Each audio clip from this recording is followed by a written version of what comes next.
of Christianity in China will know that. This evening he is going to demonstrate to us, by looking at the particular character of the church's response to maximum Illud in China, precisely how difficult it is sometimes to reorientate people, and perhaps just how short a reign the Pope's wishes in a particular direction have. So, Father Cyril, over to you. Thank you. Good evening.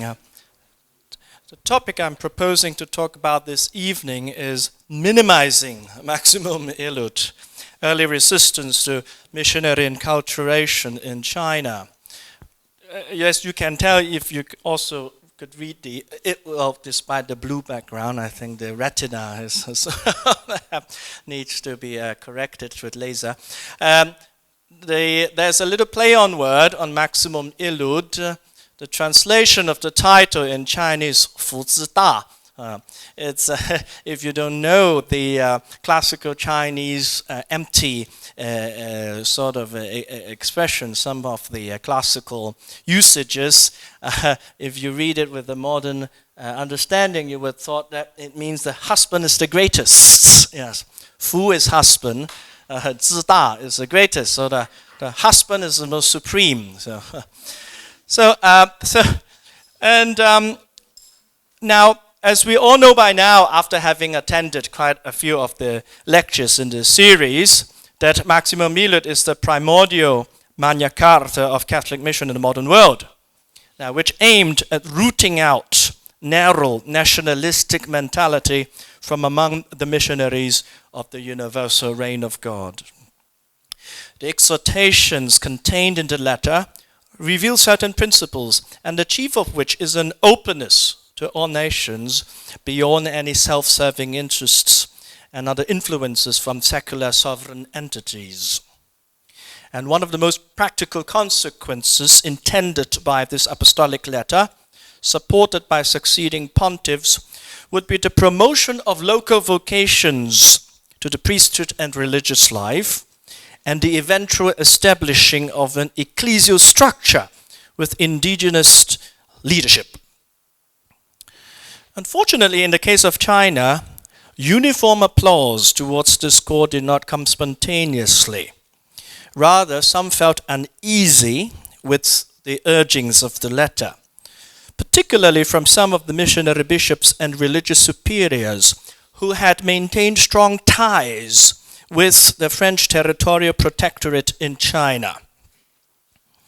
Yet on the other hand, many Chinese clergy and faithful, as well as pioneers in evangelization like Vincent Leb and Ma Xiangbo and Ying Lianzhi and Celso Costantini, fully embraced the document as a sign of a second spring for the integral development of Catholicism with authentic Chinese characteristics.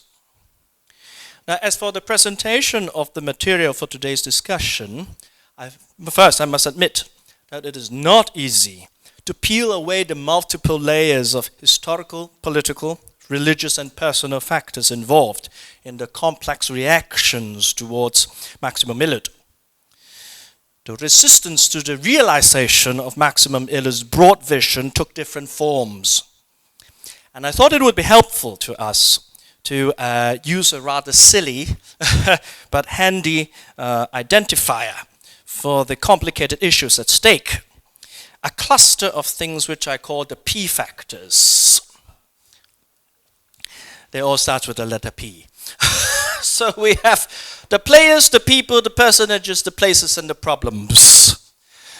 The players, we have the Portuguese padroado, which is the system of missionary organizations sponsored by the Portuguese crown, the protectorate, chiefly French, and we have the Pope, and we have the Holy See's department, the Dicastery of Propaganda Fide, in charge of missionary activities in the New World.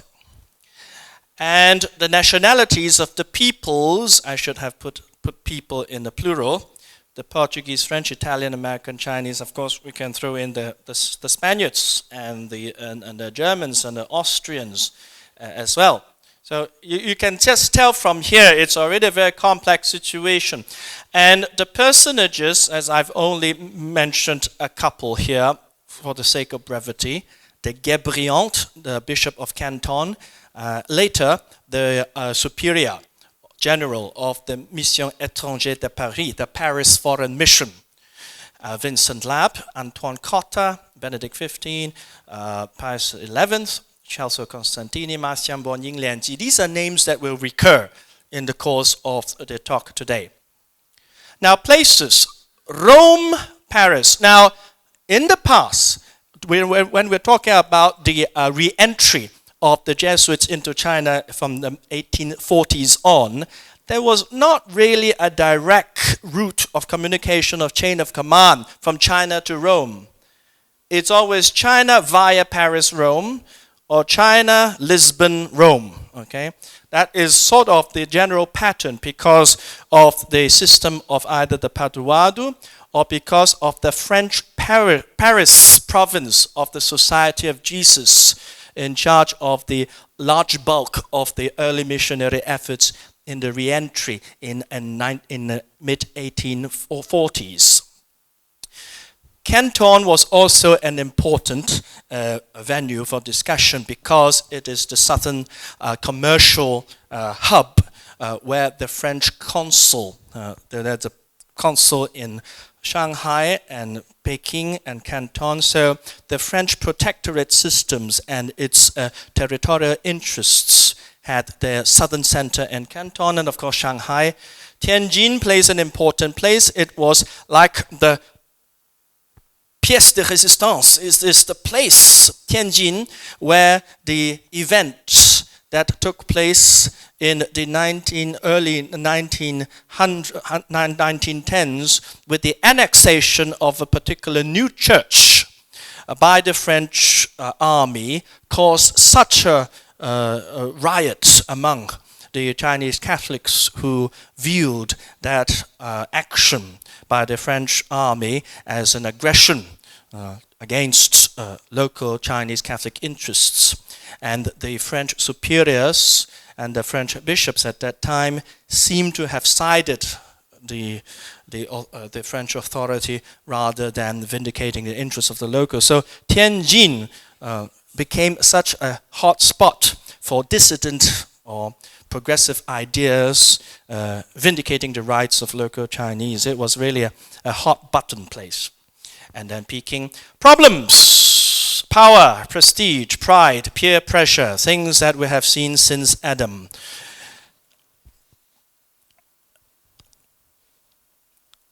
So I shall try to unpack the dynamics of these P factors surrounding Maximum Illud with a very, very quick brief overview of the letter itself, followed by a survey of some of the resisting efforts against it. And lastly, we'll conclude with some reflection on whether the resistance towards Maximum Illud could still be seen or felt today. Have we moved beyond the quarrels over the need for an indigenous clergy for evangelization? Maximum Illud was issued by Pope Benedict XV, as we said. In sum, it was trying to outline the state and vision of Catholic missionary activities after the First World War. In this policy lies the greatest hope of the new churches. For the local priests, with his people, by nature, sympathy, aspirations, is effective in appealing to the mentality, attracting them to the faith, far better than anyone else who knows the kind of argument to listen to and the access to places which perhaps foreign priests would not be tolerated. Of course, the opposite could be true. There may be certain places that only foreign priests are most welcome. So this is not meant to be a generalization, but a proposition of making use of the local indigenous clergy to achieve what foreign missionaries could not. I was reminded of this fact by some of our friends from East Timor, telling me that there are certain places considered sacred that only the locals are welcome to venture to. I don't know if it still holds true today. Maximum Illud also offered fresh perspectives in favor of the struggle in ridding Catholicism from colonial politics, especially from the grip of consuls and secular officials. Now, Benedict XV, Giacomo della Chiesa, is not someone unfamiliar with China, because his own family, the Della Chiesa family, had produced a missionary to Beijing. Bernardino della Chiesa was the Franciscan bishop of Peking in China. That means one of the great-grand-uncles of Pope Benedict XV was a missionary in China, and it was his related ancestors of his who consecrated the first ever Chinese bishops in history, Gregory Luo Wenzhao, who was a Dominican. But so imagine, it was a Franciscan consecrating a Dominican bishop in Canton. So Giacomo della Chiesa, that is Pope Benedict XV, knew that history very well. So in his heart, there is a spot that runs in his blood in favor for China. Now, although China was not specifically mentioned in the text of Maximum Illud, contemporaries were quick to identify some features in the letter that seems to speak directly to the situation of the China mission, to which we will immediately turn our attention. Now, in my title, I says early resistance to Maximum Illud. What I mean by early is within the time frame of 1920 to 1926, because 26 is like a watershed in the development of Christianity in China, with the consecration of 6 Chinese bishops, which was 241 years after Gregory Luo Wenzhao. After the first Dominican Chinese bishop, there was a gap of 241 years before we got our first batch of local Chinese bishops. So 1926 is kind of like a mark of point when I said early resistance to Maximum Illud. And 2 years before that, in 1924, there was also the very important Shanghai Synod, where all the Catholic leadership actually sat down for the first time to discuss the propagation of faith in China in a more concerted effort. So I'm focusing on the years between the issuing of Maximum Illud towards 1924 and 26, before these monumental events took place. But let us backtrack a little bit more. Before Maximum Illud, now 2 decades before Maximum Illud, in order to have a taste of the kind of ecclesial superiorism, it's a term that I have come up with to try to grapple with this reality, an ecclesial superiorism. Not superiority, because superiority sorts of denote an ontological objective fact that I am superior to you. But superiorism is kind of a self-projected image of oneself.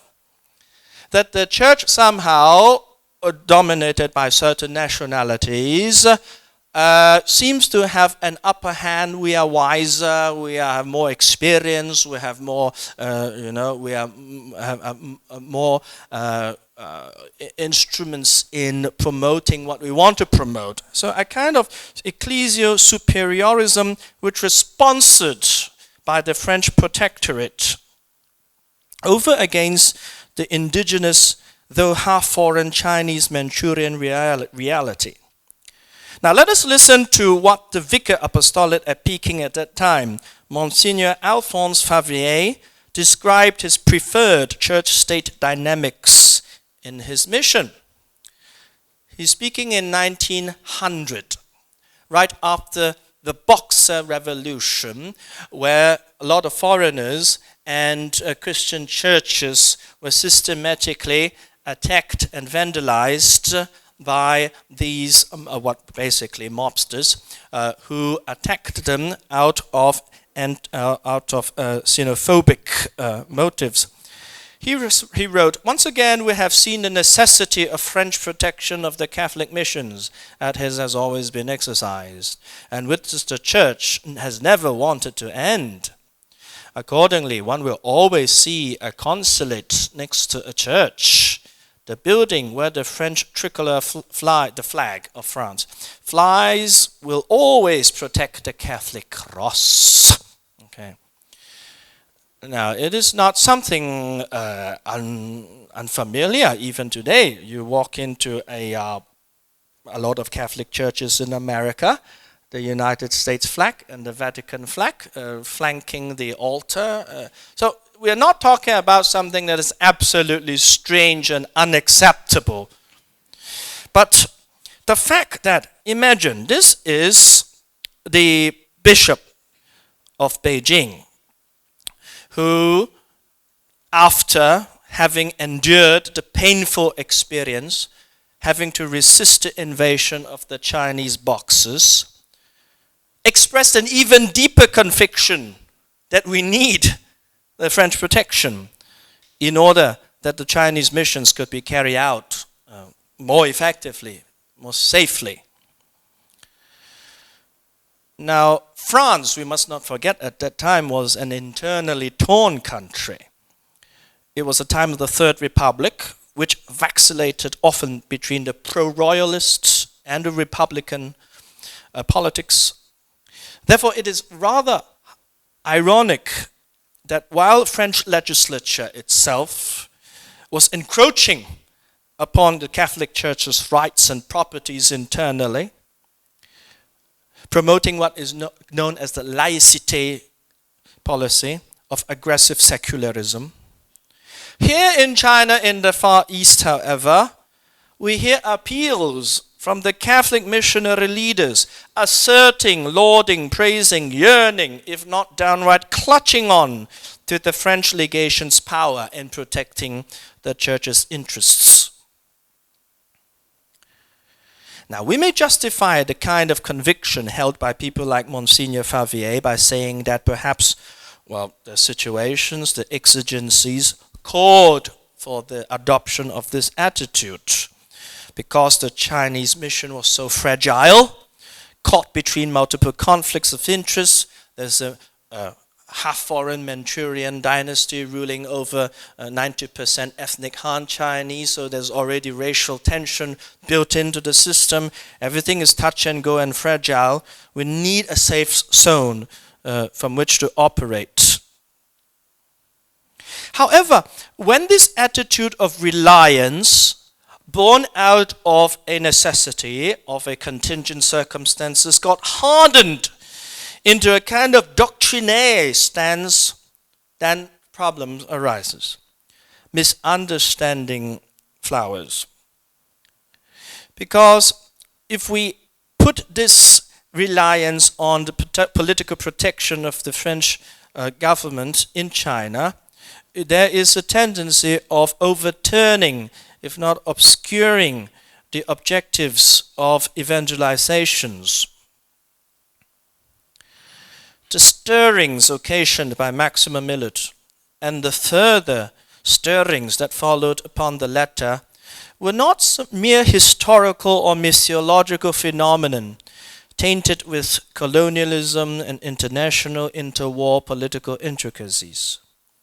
This whole saga, the unfolding of the reactions towards Maximum Illud, is a deep developmental birth pang in ecclesiology, the very theological understanding of the nature and vocation of the Church. Was the Church seen as a spiritualization of the political Christendom? Or was the Church awakening to a self-realization of being really the baptismal community of the people of God, gathering in all nations into one flock under Peter? Missions means being sent. Sent by whom? By royal commission by the French or German emperor? Or a loyal discipleship, in fellowship, in union with the Prince of the Apostles? Now, lest we fall into a simplistic view of the matter, we should also recall that the missionary heads in China in those days were also championing for some kind of reforms, expansion of pastoral care, and increased attention to raising the morale of the clergy under supervision and better cooperation among the bishops. Therefore, don't you ever think that I'm putting his quote up and putting his face there as if he's the villain. As if you can throw darts at him. No, I'm just only taking a sample of one of those adversarial attitudes that Maximum Illud had to address. So what were the reactions to Maximum Illud after it was published? Now, it was published in 1919, but it did not reach China till the following year, in 1920. So here we have Father Henri Gillot, a Jesuit father who was from the province of France, of the Paris province, and he was superior of the mission in Jinan, in northern China, from 1908 to 1919. And also the vice superior in Anhui province. So he has this to say after Maximum Illud was published and received in China. The Holy Father is badly informed. His apostolic letter is harsh in its formulation and wrongful in its essence. The missions until now have done all that they could. They are doing all that they can, and it is vain to ask more for them. The Pope's letter will be injurious to the Catholics of Europe, to the priests, and to the Chinese Christians. So imagine one of you today, or one of our professors today, say that what Pope Francis' letter is injurious to Catholics. Wrongful, ill-formulated. Well, they're entitled to opinions. There we go. So it is recorded in history that Father Gillot has said that. But however, I somehow think Father Gillot's excited comments could be justified with good reasons. The Jesuits in Jiangnan mission, that is the area around Shanghai, were indeed very successful. With years of hard-earned results, Zikahui, the very heart and center of Catholic mission in Shanghai, was literally the crown jewel of Catholic China, with multiple establishments that incorporated solid local participation amongst its clerical cooperators and religious and lay associates. So therefore, Father Gillot, in his position, felt that the tone of Maximum Illud was a bit harsh. Well, of course, in his case, perhaps Maximum Illud doesn't apply, because he was running a very successful mission that was kind of a good model to follow. But Maximum Illud was not written to congratulate those wonder workers who already yielded 100-fold. Maximum Illud was to issue a clarion call, rather to those largely unbroken seeds sown among the thorns and thistles, choking them to desiccation. Let's hear from another Jesuit father, Father Joseph Verdier. How could we obey this order? We can't undo it. What is Maximum Illud?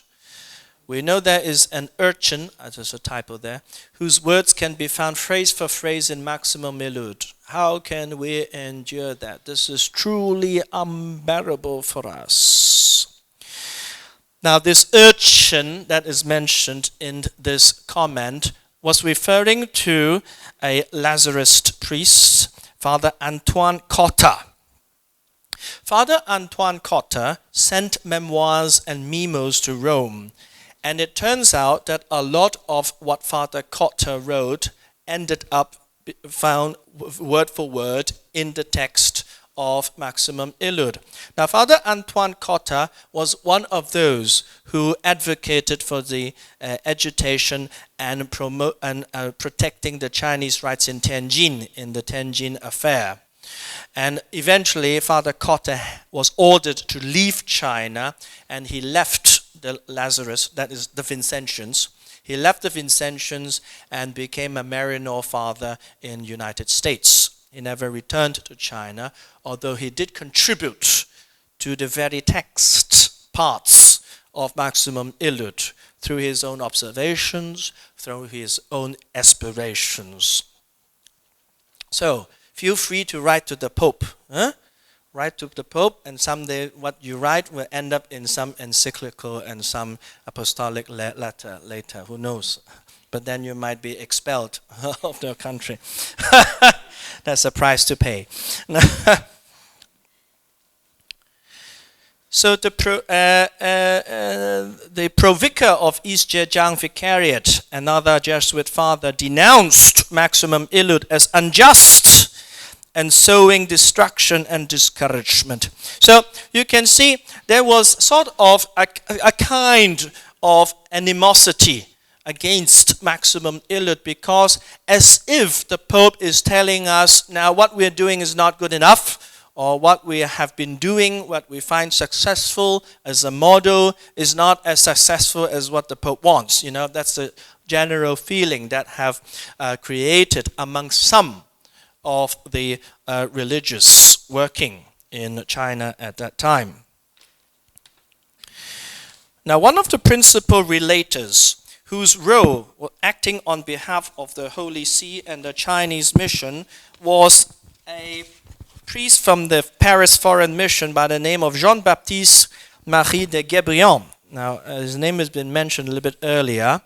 Now, Bishop Jean-Baptiste Guébriant was Bishop of Canton of Guangzhou, but he was entrusted by the Holy See just at the time around the publication of Maximum Illud, that is 1919 and 1920, to be the apostolic visitator.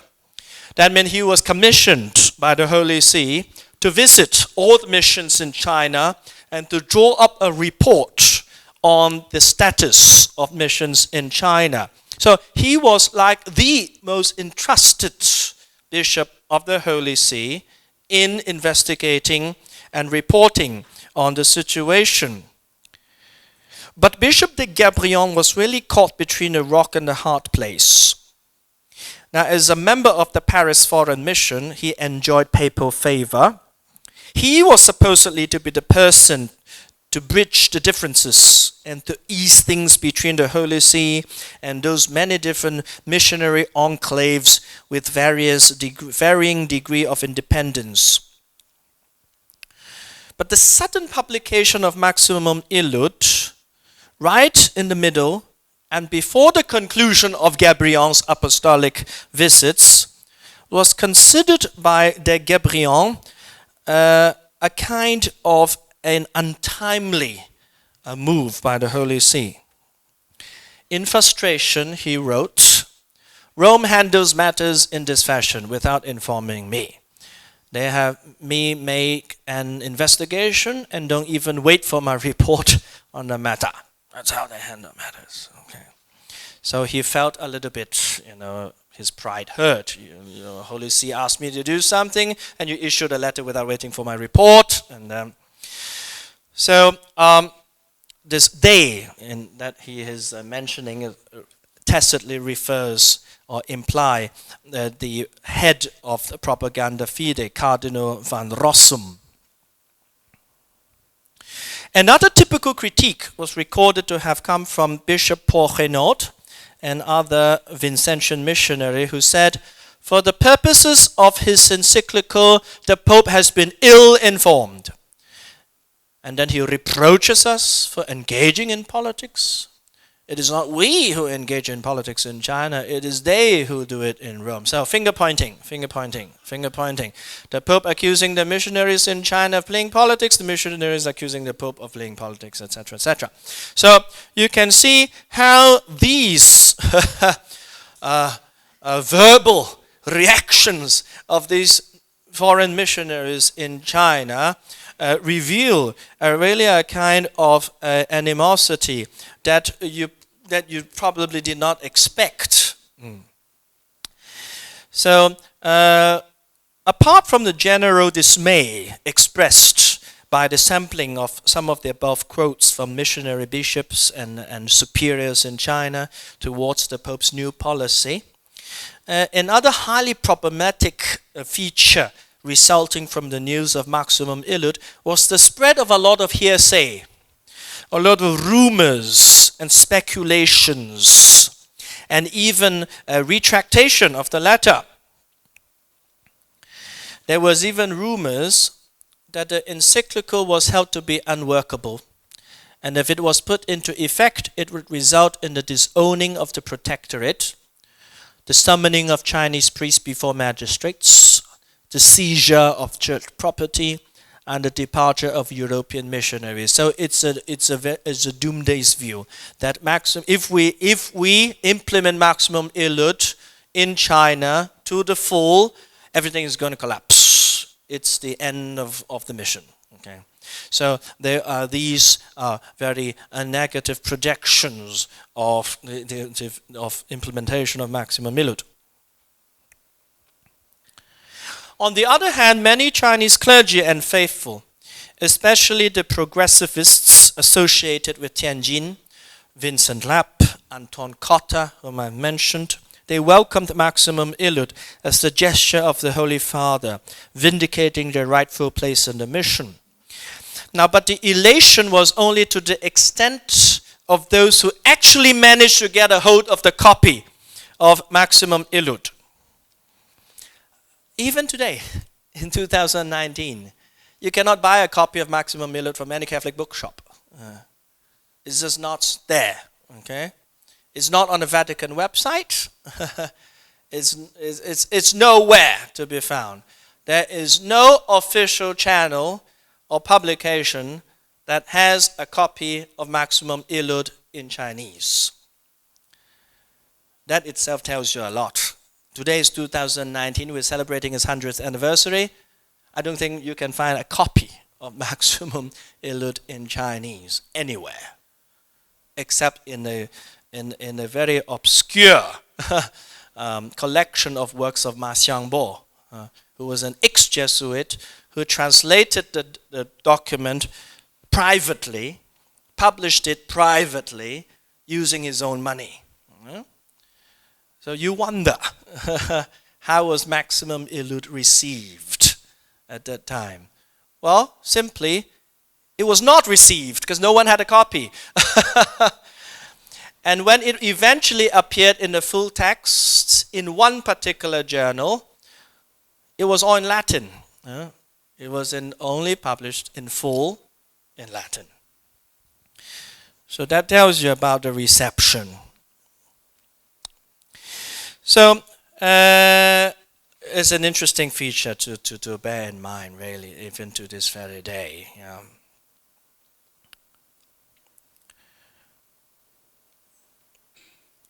Now, there was a very interesting development after the publication of Maximum Illud, because reports from these missionaries in China against Maximum Illud are starting to trickle back into Rome, back to Rome. So even Pope Benedict XV himself and the principal motor behind the movement, Cardinal van Rossum, the prefect of Propaganda Fide, so the Roman Pontiff and the Red Pope, that's a nickname, the sobriquet for the Cardinal Prefect of Propaganda Fide, the Red Pope. Both the White Pope and the Red Pope, they themselves are starting to become a little bit worried or apprehensive of too radical a changeover of the mission in China to an entirely local Chinese episcopate. That means even the Holy See and the European missionary bishops in China were kind of holding back a little bit now. They're turning to become a little bit more conservative towards the promotion of Chinese bishops, based mainly on the uncertainty of the qualifications and the quality, the competence of the Chinese clergy and Chinese faithful. So you see that what happened is, all right, the Holy See sent out a document, we want to do this, but then after hearing some negative feedback, no, let's sort of, hold it back a little bit, let's, take it slowly. So this sort of a kind of retractation or a holding back of what is supposedly to be a forward-moving gesture created a lot of confusion. It created a heck lot of confusion among missionaries in the front line.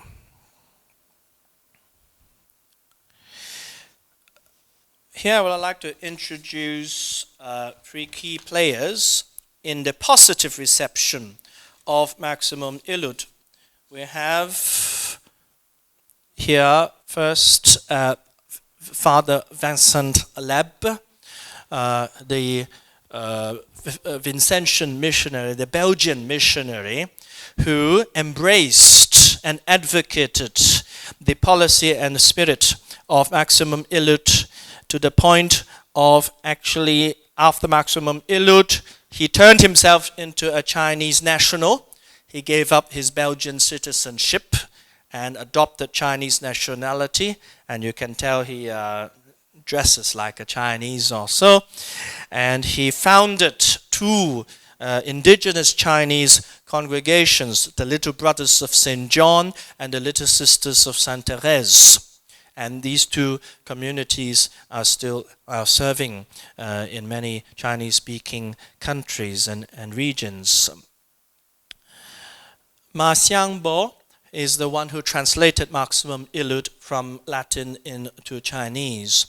And he was instrumental in helping a friend of his, Vincent Yinglianzi, the one to the right with his children, in starting the Catholic University in Peking.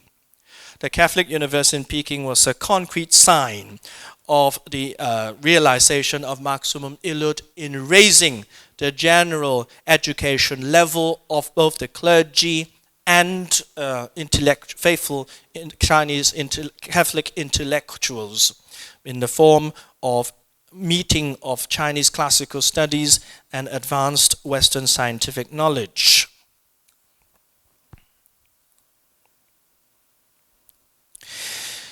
Now, eventually the Holy See took a very affirmative step finally, after some doubts, after some vacillation, uncertainty of its implementation.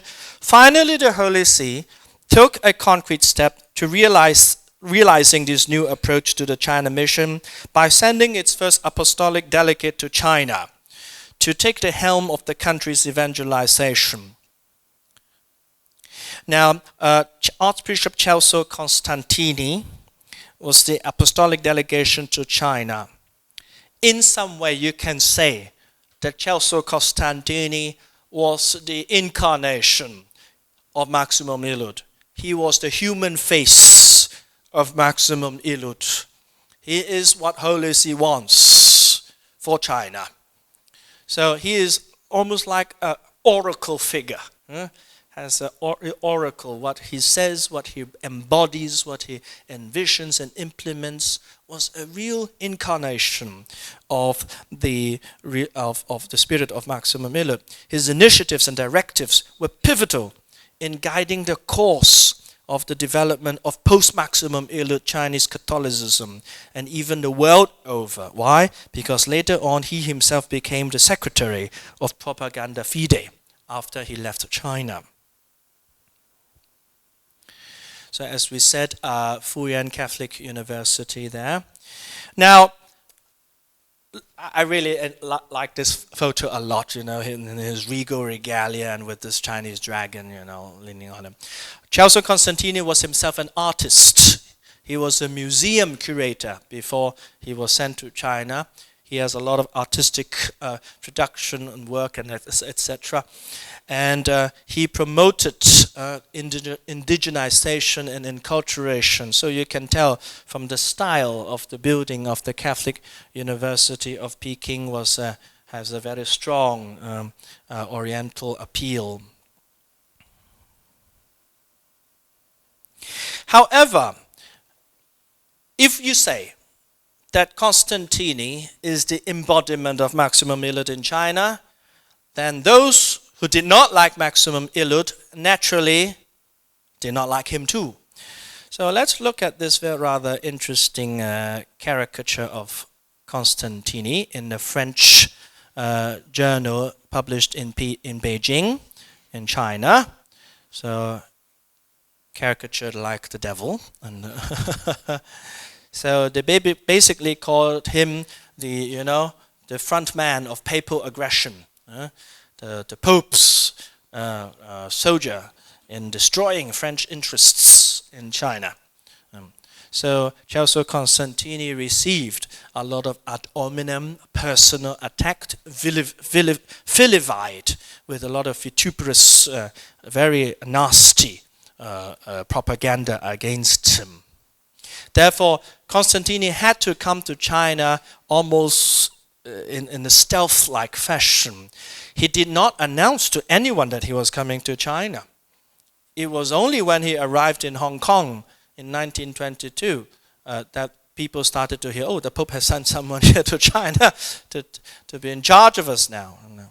So it was a very delicate issue.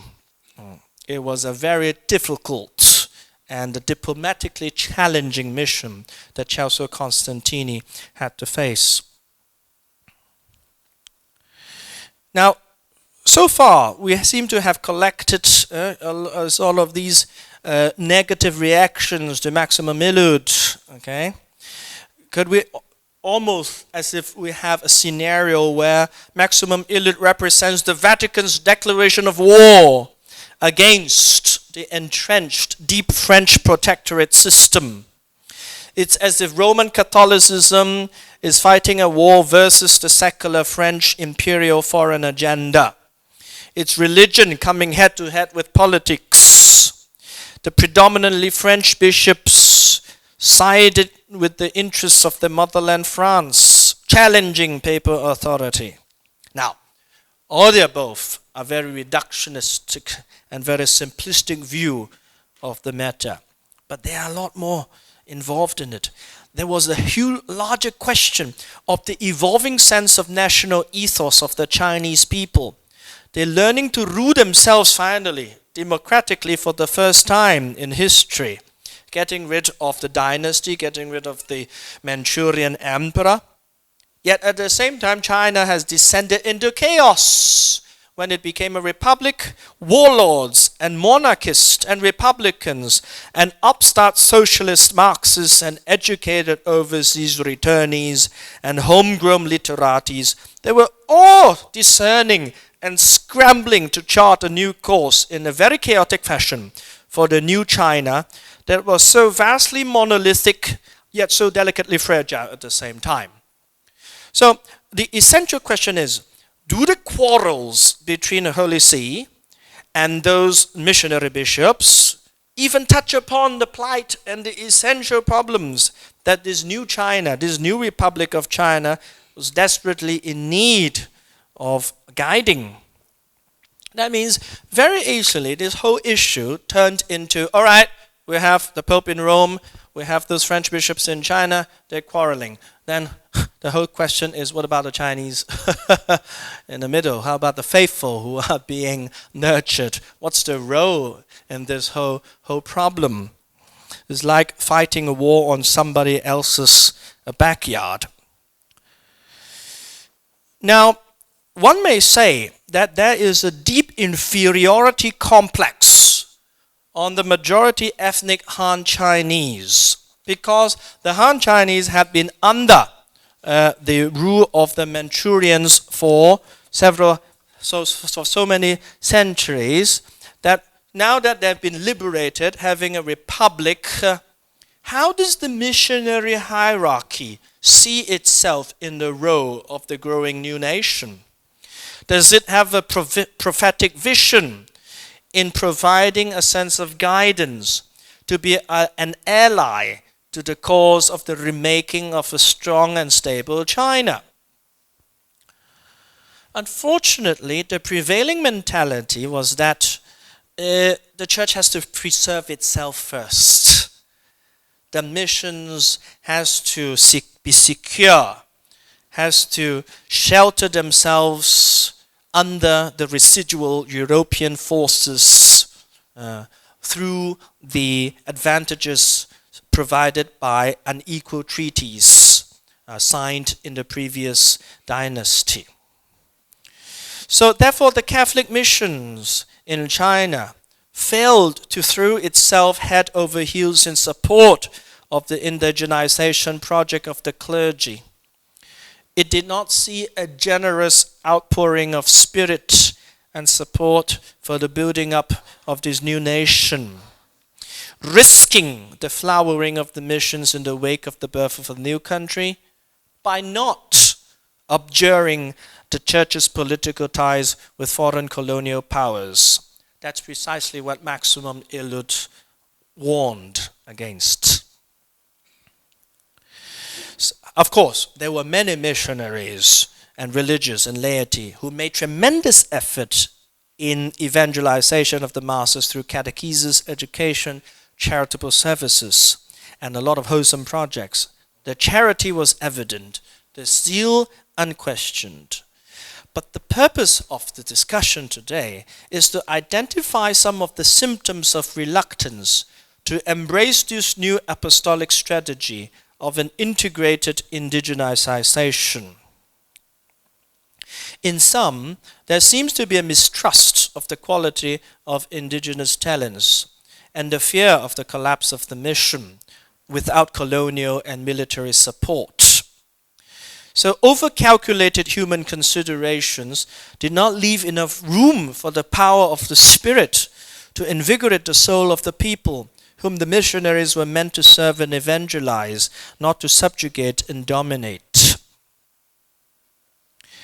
We must learn from history.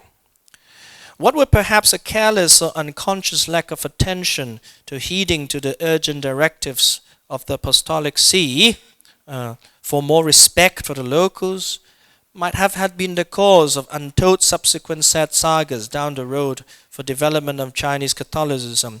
Let me give you a concrete example of what I meant by that. The over-heightened nationalistic, prideful view of their own home country as a missionary in a certain places might have caused backfire even until now. You see, I was born in 83. So when I was in junior high school, it's the late 90s. Yet back then I could still hear elderly priests recounting how during pre-communist days in some religious houses and congregations or seminaries, Chinese seminarians and foreign seminarians sat at different tables for meals. And on national days of certain European countries, national anthems of the European missionaries were learnt and sung by the Chinese as if being a member of a particular congregation or seminary means naturalization as a citizen or compatriot of the European superiors. Now one may say that it was just harmless, practical living arrangements, or maybe just insensitive.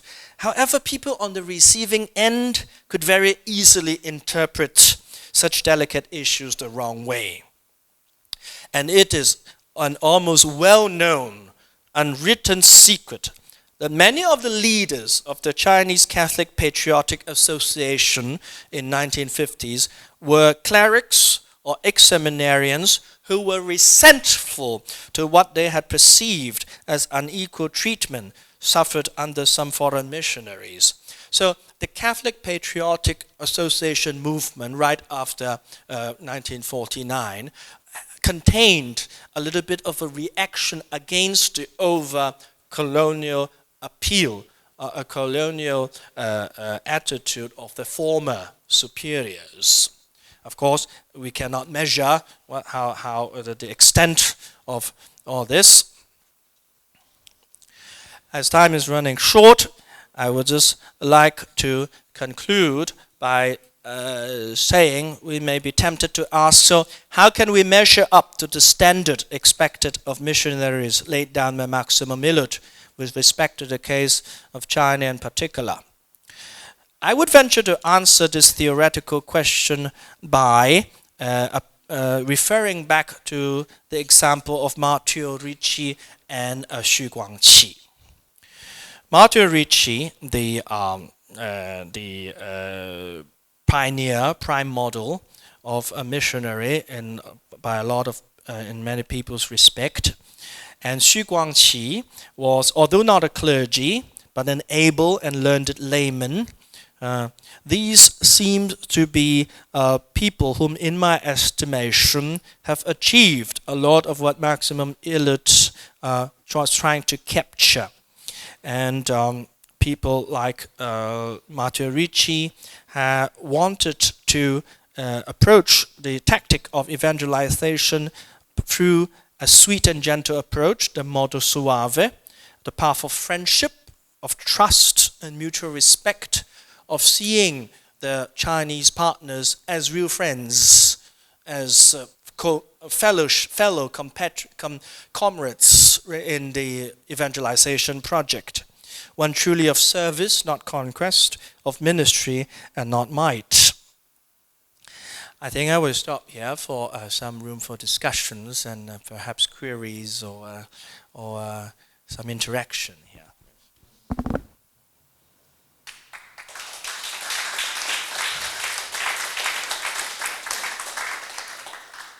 Thank you for finishing then, Father Cyril. Time for us all now to learn the Welsh national anthem, perhaps. No, maybe not. I'm sure there are questions. Who wants to go first? It's that great long period.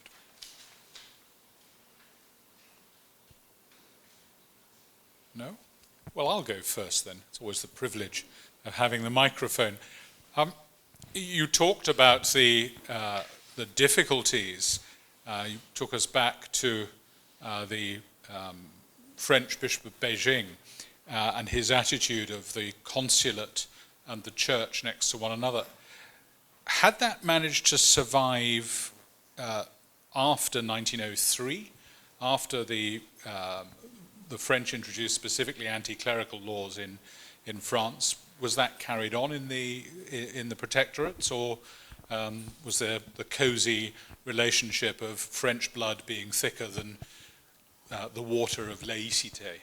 Yes, the funny thing, of course, France and Holy See broke off diplomatic ties at the time of Monsignor Favier, but then later diplomatic ties between France and Holy See re-established again. So there was this sense that the French foreign protectorate in the Far East had a very different agenda from what is going on internally in France. So the assertion of French protection of the mission territories in China was actually seen as a national strategy, I think. It goes hand in hand with the idea of what I said was a kind of a superiorism. That means in suppressing the church's interests and rights inside France, it's like getting rid of an enemy, getting rid of a rival. But in protecting the French missionaries in China, it's like having an ally in helping France to further conquer and to protect its commercial and land interests. So the church is get rid of internally as a rival, but outside of France is considered an ally in advancing the French agenda. Any other questions?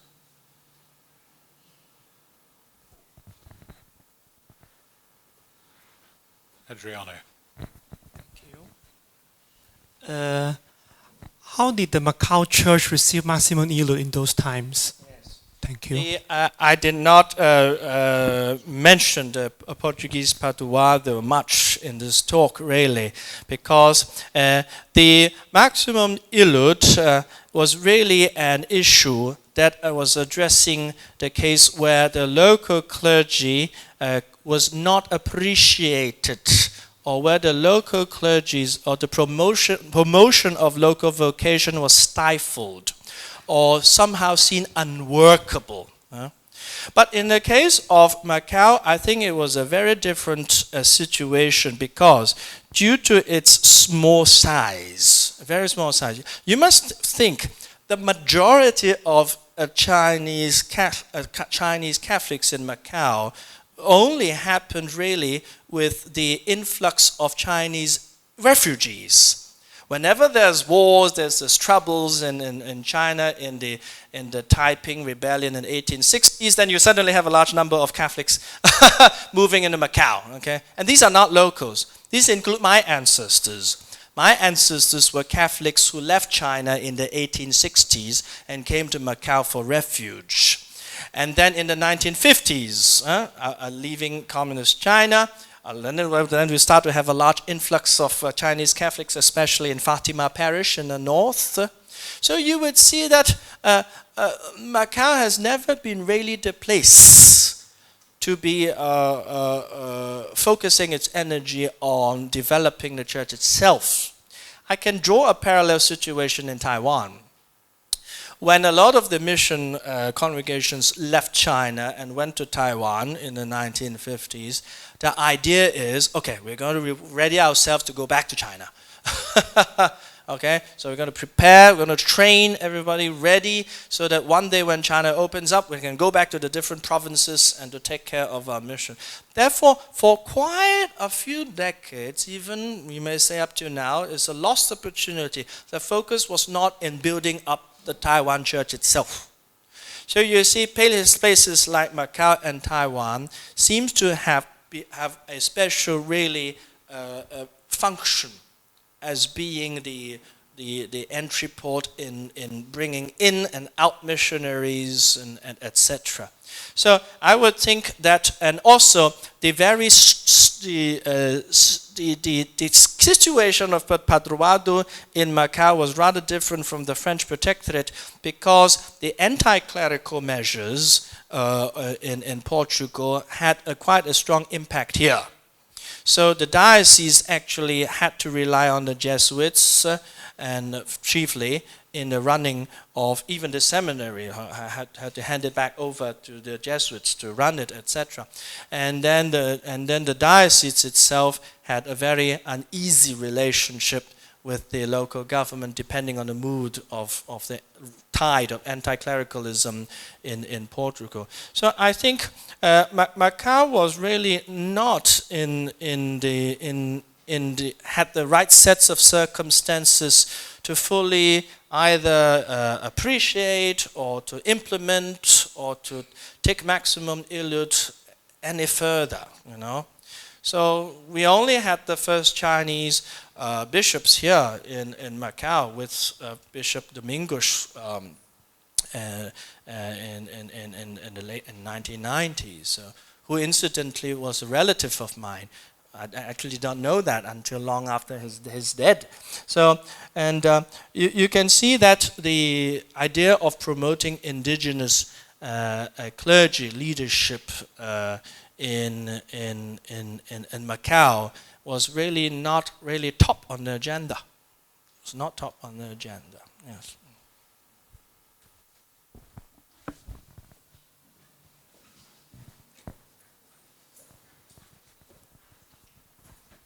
Might get my 10,000 steps in today. You never know. I imagine that ultimately maximum Illud was for the good of the lay people and the better evangelization.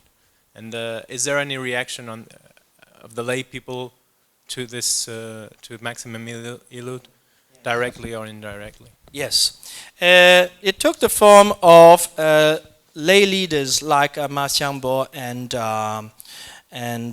Ying Lianji, who answered the call of Maximum Illud by focusing on the need to educate the Catholic faithful, because they noticed on the par a lot of American Protestant missionaries are investing a lot in higher education.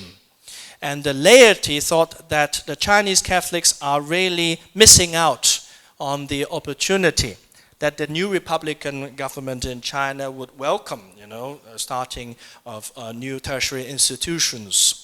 And so the reaction of the Chinese laity in response to Maximum Illud was seizing the opportunity to petition for the establishing of the Catholic University of Peking. But it was done in a very clever way, because it eventually ended up having the American Benedictines in running this university. First, America did not have those territorial interests compared to France and Germany in China. The United States was therefore had a sort of a better impression among the Chinese populace because of its lack of overt territorial interest. Secondly, the Benedictines, because of its long history, sought to seem have transcended the coloring of the nationalities, because it's very easy to say, oh, Dominicans, Spaniards, SVDs, Austro-Germany, Franciscans, Italian, MEPs, French, Lazarus, French, Jesuits, French, okay? But now you suddenly have a Benedictine that you cannot associate it with any particular European nation that had colonial interests in China. So the happy combination of the American Benedictines in the running of the Catholic University of Peking in China responded beautifully to the aspirations of the laity, Chinese laity, to be educated, to advance in this. And the funny thing, of course, is this university laid heavy emphasis in the study of Chinese classics, in classical Chinese studies. It's not as if we are running a Western university in China, you just all learn everything that any other Westerners are learning in the West. No, it was because that's already been done by the Jesuits in Shanghai and Tianjin. Their courses were taught in French. The Jesuit universities in Shanghai and Tianjin were taught in French. But then here we have a completely indigenized project, which was very well intended. I think a similar, more recent case in point in the shrewdness or the delicate use of particular race and order is missionary activities in Pakistan. You will hardly find any Indian Catholic missionaries in Pakistan for very obvious reasons. They're mostly Sri Lankans. A lot of the missionaries in Pakistan are Sri Lankans because there was this avoidance of the racial and ethnic conflict and all that. I think, is it recently somewhere in a Lusophone-speaking country in Africa, they appointed a Portuguese bishop now? Was it in Mozambique or Angola? Yes. Yes. You would think it's a reversal of Maximum Illud. Is that 2018 in Africa? Let's have a Portuguese bishop there. Okay? But you look at reality, probably there are a lot of tribal conflicts there. There are a lot of ethnic tribal conflicts that if you elect one tribe as a bishop over the others, it's going to backfire. It's better. Let's put the Portuguese back there as a bishop. Who knows? So, thank you. There was an analogous situation in Nigeria a couple of years ago, yes, where the Holy Father appointed a bishop, as bishop of a diocese, a man of one tribe, and the clergy of the diocese were from another tribe, and they simply wouldn't accept him. We had 2 priests from that diocese working in my diocese in England, and they got a letter from the Holy See requiring them to pledge allegiance to this bishop and submit to his authority in written form, and to present themselves to the bishop in Nigeria within 45 days or be suspended. So those kinds of tensions are alive even today. And that is one of the problems, I think, when in indigenizing missions, if you like, that sometimes people appointing bishops on the other side of the world are often, in the same way as Benedict XV said, it's local priests who will have a sense of the local needs, the particular sensitivities. The contrary is also true, that if you appoint the wrong people in those places, because you can't necessarily hear the differences or see the differences, you can make a huge problem, a huge difficulty. It's like appointing Newman, the Englishman, as the rector of the Catholic University in Ireland. A little bit like that, yes. A little bit. Stretching it, yes. A little bit. Are there any other questions? No? Well, Father Cyril, thank you very much indeed for beginning to open up this fascinating subject of minimizing maximum illud. It's a good pun. One of the seminarians suggested that next month we might have one called Maximizing Minimum Illud. I won't say which one, but he's not the best Latinist. Next month we will have the final lecture in this series, and the rector, Father Peter Stilwell, will talk about the role of a Catholic university in the light of maximum illud, and that will be on the 13th of December. I think that's the right date. So you'll be very welcome once again to complete the series. I should say that it's the intention that the papers given in this series will be gathered together and published as part of the Orientis Aura series, the magazine, the journal of this faculty. And we've had seven lectures, so it'll be great to bring them all together in a single volume, at least as a memorial of what we've done. And I hope, Father Cyril, that we might, looking forward, see what kind of research into the church in China in the light of maximum illud that we might commission in. I know you'll want to thank Father Cyril again. There'll be small refreshments outside. Thank you very much indeed.